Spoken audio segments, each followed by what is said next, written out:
Hola amigos, hoy en Party Pop DIY haremos unas lindas rositas de papel con la técnica de origami. Así que comencemos. Para esta idea utilizaremos papeles de colores. Tomaremos uno de ellos y cortaremos un cuadrado de 15 por 15 centímetros. De ahí lo doblaremos de las siguientes maneras.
En esta parte colocaremos nuestros dos dedos por este lado y de ahí le daremos vueltas de esta forma.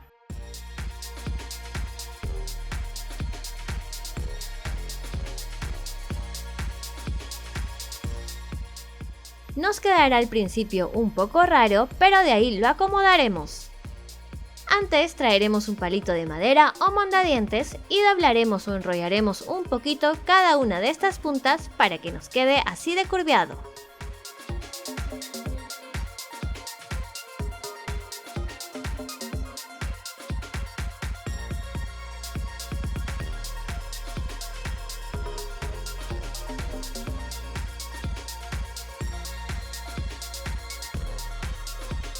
Luego de eso nos quedará así de bonita. Amigos, espero que les haya gustado este tutorial de hoy y si es así, por favor no se olviden de apoyarme con un me gusta y suscribiéndose. Ya nos vemos en los próximos tutoriales, se me cuidan un montón y les envío las mejores vibras. ¡Chao!